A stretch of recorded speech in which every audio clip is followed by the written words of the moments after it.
Hola gente. Bien, hoy me gustaría hacer un análisis de la serie Libre para elegir del economista Milton Friedman. Este economista nació en Estados Unidos en 1912 y fue uno de los economistas más influyentes del siglo pasado, hasta el punto en el que hoy por hoy una gran parte de sus ideas sigue presente en nuestro contexto y a continuación va a quedar muy claro por qué. Este repaso puede servir para entender la esencia del pensamiento liberal actual y lo que busca. Lo que voy a hacer hoy es un análisis de cuáles son sus principales ideas, según cómo se presentan en esa serie compilada entre el año 1979 y 1980. En esa serie lo que hacía Friedman era presentar en la primera media hora de cada capítulo una suerte de definiciones, diagnósticos y pronósticos sobre diferentes tópicos para luego, en todo lo que era la segunda media hora, discutir esos temas con diferentes personalidades importantes de su lugar y tiempo. ¿Cómo estaba estructurada esa serie? Bien, empezaba con una introducción en la que se mencionaban conceptos típicos que podemos escuchar relacionados con el liberalismo, como por ejemplo la reducción del Estado, la apelación a un pasado en el que las comunidades habrían prosperado gracias a los mercados libres, la pérdida de esa época aparentemente dorada y la necesidad de tomar medidas para llegar a ella nuevamente, el concepto de igualdad y su relación con el concepto de libertad, la reivindicación de la competencia como único método para llegar a mejoras, la utilización de índices y estadísticas que no suelen discutirse, la defensa del orden espontáneo o la complicada definición de la palabra libertad, entre otros temas. Como habrán notado, esos puntos no son tan distintos de todo lo que todavía hoy por hoy gira alrededor del liberalismo, tanto en su defensa como cuando es atacado. Luego de esto, Friedman pasa a explicarnos el tipo de control al cual él rechaza y considera tiránico. La gente buscaría naturalmente beneficiarse y perseguir sus intereses personales, lo cual a su vez derivaría en el beneficio del prójimo, como marcaba Adam Smith en sus escritos y en su teoría de los sentimientos morales, pero un control sobre eso sería causante de distorsiones e injusticias en la sociedad. Gracias a perseguir esos intereses, también quedaría por sí sola organizada espontáneamente la división del trabajo y se eliminarían los monopolios. Para llegar a ese destino, Friedman era gradualista y no necesariamente se mostraba como un defensor de los cambios mediante el shock.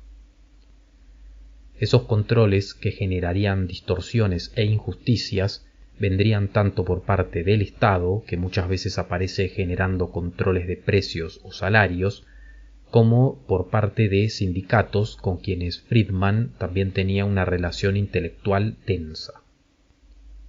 Él no creía en las visiones de que muchos obreros podían estar viviendo en malas condiciones tanto en el siglo XX como en el XIX, y como dije antes, era partidario de reducir el Estado, lo cual podía llevar, por ejemplo, a la desaparición de los impuestos en todo lo que tiene que ver con la importación y también a la desaparición de los aranceles. Para justificar posturas como estas, Friedman también se valía de repasos históricos que no eran pocas veces criticados por sus invitados por ser considerados puntos de vista sesgados y asuntos por el estilo. Por ejemplo, se habla de que la famosa crisis del 29, que empezó en Wall Street, en Estados Unidos, ha sido considerada durante mucho tiempo una crisis del capitalismo, pero Friedman afirma que en verdad fue un problema generado desde el Estado, relacionado con las políticas de salvataje, bien o mal utilizadas, que aparecen de vez en cuando en ciertas crisis. Producto de esa turbulencia, la moneda salió dañada, quebraron bancos y cobraron importancia las ideas de Keynes y también sus sugerencias, eterno enemigo de los liberales todavía hasta el día de hoy. Debido a ese tipo de ideas, Friedman afirma que aumentó el gasto estatal y los déficits, generando a su vez perjuicios para toda la población. Debido a esto es que la rama economista que sigue a Friedman le presta mucha atención al Producto Bruto Interno y a bajar la inflación, la cual sería producto de la emisión de dinero que a su vez no es acompañada con la debida producción. También en el contexto de un repaso histórico, Friedman hace una crítica a la asistencia social, la cual habría comenzado especialmente después de la Segunda Mundial en el siglo pasado, y a partir de ahí entonces el Estado habría tomado mucho más control, habría comenzado a brindar los famosos planes sociales o seguros sociales, y todo esto se hace con los impuestos de otros. Además, se genera una red burocrática corrupta que fomenta poco la competencia y por lo tanto la gente no se esfuerza. Aparte de que es muy difícil reinsertar a quienes se encuentran cobrando esas ayudas. Esa misma burocracia estatal es la que habría generado mayor industrialización, también afectando a los ciudadanos porque, según Friedman, los productos nacionales son muy caros y de mala calidad y los internacionales son más baratos y mejores. A partir de ese momento en la serie, Friedman deja un tanto de lado el repaso histórico para pasar a debatir el significado de ciertos conceptos. Por ejemplo, uno de los primeros es el de la igualdad. Él no cree en una justicia que se construya generando que todos sean iguales, porque puede ir en contra de la libertad de los individuos, y hasta donde uno puede analizar, su concepto de igualdad sería que todos puedan aprovechar oportunidades según sus características. Esto implicaría correr riesgos en la carrera hacia enriquecerse, dentro de la cual algunos triunfan y otros fracasan, pero como todo eso sería producto del esfuerzo personal de cada uno, del orden espontáneo y de la competencia, esos resultados serían vistos como justos, siempre justos. También una cosa que queda en claro al analizar ese segmento es que para poder tener un concepto de libertad, Friedman necesita distinguir los aspectos políticos, económicos y culturales de los ciudadanos, por ejemplo, considerando que casi que van por vías muy separadas y que, si damos un caso, el acervo cultural de un pueblo no deriva en un determinado tipo de economía. Es como si se pudiera adoptar cualquier tipo de economía y eso pudiera encajar con cualquier cultura. Ese punto queda más que claro cuando, por ejemplo, el propio Friedman viaja a algunos países orientales y considera que al estar manteniendo sus formas tradicionales de producción, por ejemplo, no están avanzando hacia lo que él considera que es el éxito. Otro concepto que se analiza conforme va avanzando la serie es el de la educación. Friedman, dentro de lo que es su visión del pasado, en el cual existieron unas condiciones aparentemente doradas, entiende que la educación era mucho mejor porque era administrada en mayor medida por los padres de los alumnos. En cambio ahora las escuelas están manejadas por el Estado, cuando son públicas, y debido a las fallas los jóvenes se encuentran desmotivados. Pero si uno modifica a quién se le entrega el dinero mediante un sistema de bonos o vouchers, como estamos acostumbrados a escuchar últimamente, al menos acá en Argentina, entonces eso se supone que podría cambiar las condiciones para bien.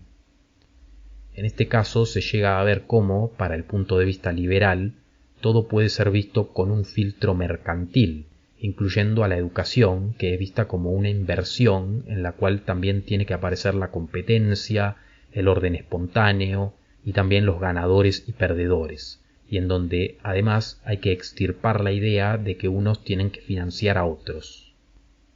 Este, como dije antes, no es el único programa en el cual los invitados le critican a Friedman que los ejemplos que toma son un tanto sesgados. El siguiente concepto que analiza este conocido economista a medida que avanza la serie es la protección del consumidor, a la cual ve excesiva porque el Estado crearía toda una burocracia corrupta mediante los impuestos del pueblo para hacer pruebas en productos que se muestran como ridículas en este programa. Todo este tema anularía la innovación que ocurriría mediante la libre competencia y sería como tomar por temerario al individuo. Según Friedman, el Estado, como mucho, lo que debe hacer es informar, pero luego debe dejar que cada ciudadano haga lo que le parezca, aun cuando eso pueda implicar hacerse daño. El gobierno no puede obligarte a protegerte a ti mismo, dice Milton Friedman literalmente en la serie. En este sentido, normativas de cuidado para los productos, así como ambientales, o también las relacionadas con la salud, son vistas de manera negativa. Otro concepto que se analiza en la serie es el de la protección del trabajador, el cual aparentemente es cuidado por los sindicatos, pero Friedman critica esa visión. Su punto de vista es que, en primer lugar, los sindicatos no fueron los responsables de mejorar las condiciones de los trabajadores, sino que eso ocurrió antes de que se organizaran. De ahí que su punto de vista incluya la idea de que no debería ser obligatorio para los trabajadores el afiliarse a un sindicato y que habría que facilitar las condiciones para poder despedir empleados. Los sindicatos habrían impulsado legislaciones laborales que causaron esas complicaciones y perjudicaron a la sociedad en general. Todo esto hecho a costa de otros que además mantienen todo ese proceso pagando sus impuestos. El siguiente tema importante que trata Friedman en la serie y que podemos tomar como uno de los más influyentes es el de la inflación. Como ya dije antes, la inflación desde el punto de vista monetarista de este economista es visto como un problema de emisión de dinero y en ese sentido los controles de precios y salarios son vistos como medidas sumamente negativas. Friedman deja claro que la cura para la inflación no puede ser rápida, necesita confianza por parte de la población, lo cual también refuerza la idea de que era gradualista y considera que es necesario tomar esas medidas porque además la inflación es causante de problemas sociales, por ejemplo cuando los diferentes grupos más afectados se echan la culpa mutuamente por el problema hasta el punto de llegar a tener enfrentamientos. Algo que se repite en toda esta serie es la existencia de buenas intenciones, o sea, el entendimiento de que hay buenas intenciones por parte de las personas que manejan el Estado, pero que eso no garantiza buenos resultados. Por último, en la serie, Friedman habla de la necesidad de permanecer libre frente a toda la situación analizada, sobre la cual él diagnostica que progresivamente se ha ido perdiendo la libertad y puede llegar a muchos peores niveles. Bien, algunas conclusiones. Primero, este exponente del liberalismo coincide con otros en esa idea de que hubo una antigüedad dorada en la cual el liberalismo funcionó muy bien y que luego se perdió. Y si hay una cosa que se repite constantemente es que nunca buscan el por qué. Entonces un día la gente parece que cambió de la nada y abandonó ese sistema que funcionaba perfectamente porque sí. Otro punto en el que también coincide con otras ramas del liberalismo es el uso de índices y de estadísticas de una manera que en principio a muchos puede convencer de una manera superficial, pero que en verdad no te dice nada porque a los índices y a las estadísticas también las tenés que acompañar con interpretaciones correctas y entonces en este tipo de formato de documental pasa constantemente. Otra cosa que se hace de una manera que a mí me resulta un poco extraña es el análisis de lo que pasó en otros países y en otros momentos de la historia, porque a lo largo de la serie aparecen personas con las que Milton Friedman debate, que le explican que se está equivocando, que está hablando de países de los cuales ellos vienen y saben que eso no es así, y por el formato nunca queda claro y al final termina inconclusa esa parte que sería la más importante de todas. Una cosa que también me parece importante decir es que hay varios conceptos que se los menciona y que se los define, pero de una forma un poco encubierta, en el sentido de que, por ejemplo, el éxito parece terminar siendo igual a ciertos países de Europa, porque cuando se habla de otros lugares que toman otros caminos, parece que sí o sí hay que considerar fracaso a sus caminos, excepto que terminen de la misma manera que estos países que acabo de mencionar. Pero también otros conceptos que también se usan son los de la filosofía, la psicología, la naturaleza humana, la nación, la comunidad. O sea, en ese sentido, un economista liberal, como estuvo pasando, por ejemplo, acá en Argentina en los últimos años, no habla simplemente de economía. De manera encubierta también tiene una noción de lo que es el ser humano, de cómo responde frente a ciertas cosas. Los liberales y los libertarios se creen que entienden la naturaleza humana mejor que nadie, y en verdad parten de un punto de vista ideológico que incluso se puede rastrear de dónde sale. Ya sabemos que desde el siglo XVIII en adelante están todos los escritores que ponen las bases, y los actuales intelectuales de toda esa rama toman eso y lo toman como la verdad absoluta. Y por último, otra cosa que también se repite, igual que en otras ramas del liberalismo, es que la industrialización no aparece ni siquiera como una opción. Siempre hay que ir por el lado de solucionar todo desde una planilla Excel, como si tuvieras la lista de la compra, y para mejorar la situación tenés que cortar ciertos gastos y cambiar todo de esa forma. Realmente me cuesta incluso encontrar algo real en toda esta serie. O sea, está planteada de una forma muy ideológica. Así que bueno, pueden dejar lo que piensan en comentarios. Gracias por ver este video y nos vemos en el próximo. Un saludo.